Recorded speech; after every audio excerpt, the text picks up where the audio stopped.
दोस्तों नमस्कार। सीबीआई ने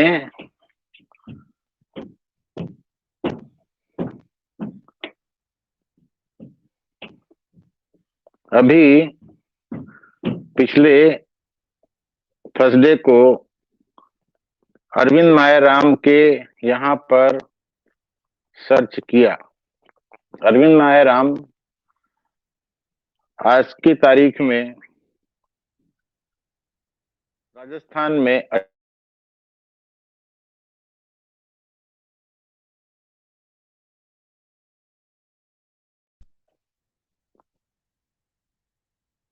वित्त मंत्री के यहाँ वित्त मंत्रालय में फाइनेंस सेक्रेटरी रह चुके हैं। अरविंद मायाराम के ऊपर आरोप है कि उन्होंने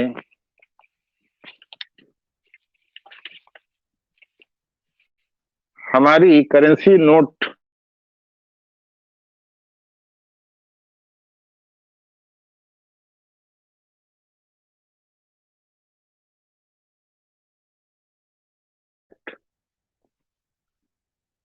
British company De La Rue को दिया था और जिसके लिए उन्होंने ना तो कोई टेंडर फ्लोट किया और ना फाइनेंस मिनिस्ट्री से अप्रूवल लिया, ना होम मिनिस्ट्री से ओके लिया। अरविंद मायाराम कांग्रेस के बहुत नजदीकी हैं। उनकी माताजी अशोक गहलोत के मिनिस्ट्री में 2 बार मिनिस्टर रह चुकी थी। ये कहानी शुरू होती है 2004 से, जब यूपीए की गवर्नमेंट आई थी। अरविंद मायाराम को उस समय ज्वाइंट सेक्रेटरी के पद पर लाया गया था और वो यहाँ पर काम कर रहे थे और उसी समय इस कंपनी को हमारे नोट के लिए थ्रेड सप्लाई करने का कॉन्ट्रैक्ट डेलारू कंपनी को दिया गया था। ये कॉन्ट्रैक्ट समय समय पर रिन्यू होता रहा।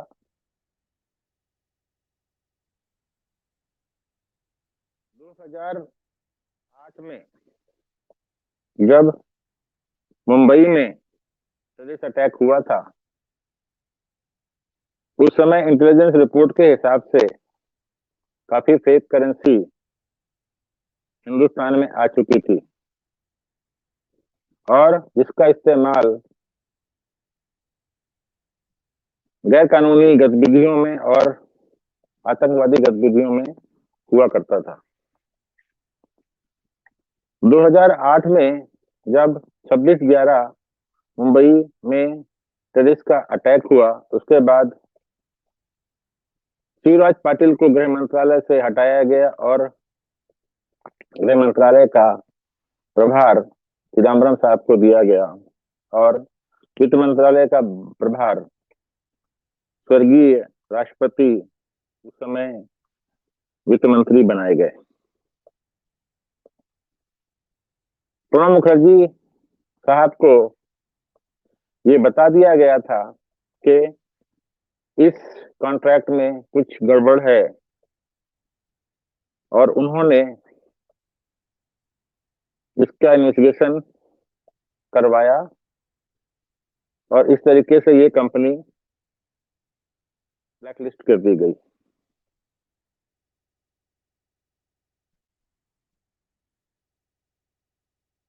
2012 में मई के महीने में जब प्रणब मुखर्जी साहब राष्ट्रपति पद के लिए उम्मीदवार बने, तो दोबारा वित्त मंत्रालय का प्रभार चिदम्बरम साहब को दिया गया और उन्होंने अरविंद मायाराम को वापस वित्त मंत्रालय में वित्त सचिव बनाया। अरविंद मायाराम ने 2012 में आते ही फिर से डे लारो कंपनी को नोट के कागजों की छपाई और थ्रेड की छपाई का काम दे दिया, जिसके लिए उन्होंने ना तो वित्त मंत्री से कोई अप्रूवल लिया और ना वो होम मिनिस्ट्री से कोई अप्रूवल लिया गया। अरविंद मायाराम ने इंटरनेशनल एजेंसी रॉ और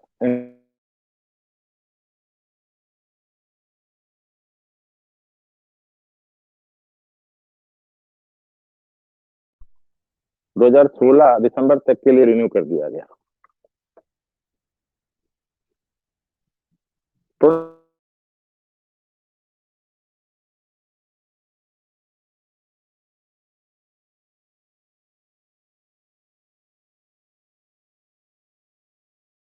ये है,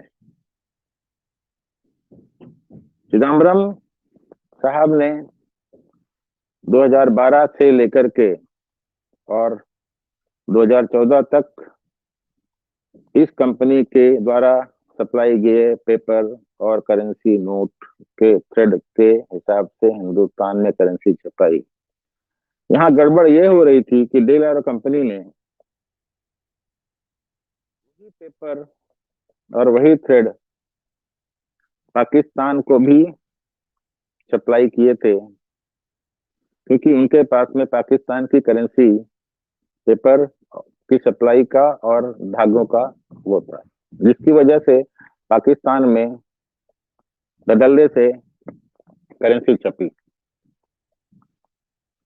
2014 में जब इंडिया की गवर्नमेंट आई और नरेंद्र मोदी साहब प्रधानमंत्री बने, उस समय वित्त मंत्रालय का प्रभार अरुण जेटली को दिया गया। अरुण जेटली साहब के सामने शायद ब्यूरोक्रेसी ने ये फाइल रखी होगी, लेकिन चूंकि अरुण जेटली साहब का चिदम्बरम साहब से बहुत अच्छा रिश्ता नाता था, उन्होंने इसके ऊपर कुछ नहीं किया। 2015 के आसपास ज्यादा बवाल होने पर इस कंपनी के साथ कॉन्ट्रैक्ट खत्म कर दिया गया और उसका कॉन्ट्रैक्ट किसी और दूसरी कंपनी को दे दिया गया। यहाँ ये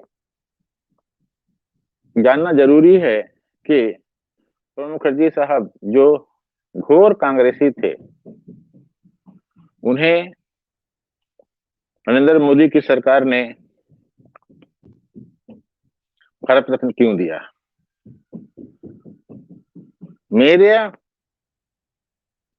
अंदेशा ही नहीं, पूरा विश्वास है कि शायद इस घपले की जानकारी प्रणब मुखर्जी साहब ने प्रधानमंत्री को चुपचाप दे दी थी और प्रधानमंत्री इस बारे में अपने लेवल पर कुछ जानकारी इकट्ठा कर रहे थे और इसीलिए 8 नवंबर 2016 को हिंदुस्तान में नोटबंदी लागू हुई।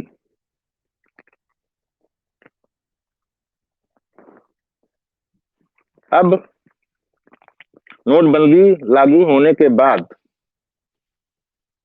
ये नोटिफिकेशन जारी हुए कि जिनके पास भी पुरानी 500 रुपए और 1000 रुपए के नोट हैं, वो बैंक में जमा करा सकते हैं 31 दिसंबर 2016 तक। आरबीआई ने अभी तक स्पष्ट तौर पर कोई डाटा नहीं उपलब्ध कराया है, लेकिन एक अनुमान के हिसाब से करीब 130% करेंसी आरबीआई को वापस आई है। ये वो करेंसी अलग है जो लोगों ने जला दी या पानी में बहा दी या कुछ लोगों ने अनभिज्ञता के कारण अपने पास में रखी और वो जमा हो नहीं पाई। इसके मतलब ये हुआ कि हमारे देश में पैरेलल इकोनॉमी फेक करेंसी के द्वारा चल रही थी और इसका पूरा दारोमदार अरविंद मायाराम, चिदम्बरम और दूसरे अधिकारियों के ऊपर था, जो हमारे देश के साथ गद्दारी कर रहे थे और देश की इकोनॉमी का बंटाढार कर रहे थे। आज की तारीख में हमारा पाकिस्तान से कोई ट्रेड समझौता नहीं है, लेकिन यूपीए के सरकार के टाइम हमारा पाकिस्तान से ट्रेड होता था और मुझे ऐसा लगता है कि पाकिस्तान की सरकार हमें इंडियन करेंसी में पेमेंट करती थी, जो फेक हुआ करती थी। उस समय याद कीजिए, जब आप कभी बैंक में पैसा जमा कराने जाते थे तो कैशियर 2-4 नोट नकली बोल करके कैंसिल करके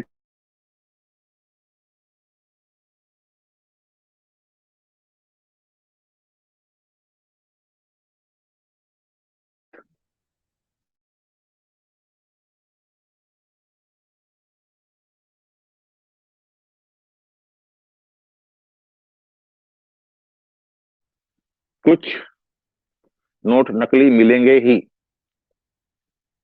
ऐसे ही 1000 नोट के साथ में हुआ करता था। यहाँ तक कि अगर आप किसी दुकानदार के पास 500 या 1000 का नोट लेके जाओ कुछ सौदा लेने के लिए, तो दुकानदार भी उस नोट को आगे पीछे करके देखता था और बोलता था कि ये नोट चलेगा या नहीं चलेगा। हर एक आदमी ने इस जिल्लत को झेला है। अब आप लोगों को इस बात का ध्यान रखना चाहिए कि ये कांग्रेस की गवर्नमेंट देश के लिए कितनी खतरनाक थी। यहाँ पर मैं ये बताना चाहता हूँ कि ये एफआईआर जनवरी की 10 तारीख को क्यों दर्ज की गई, जबकि सीवीसी इकोनॉमिक अफेयर्स ने ये कंप्लेन 2017 में दर्ज करवाई थी। मुझे ऐसा लगता है कि चूंकि चिदम्बरम और दूसरे लोगों का, लेफ्ट लिबरल लोगों का पटिशन सुप्रीम कोर्ट में पेंडिंग था, जिसका फैसला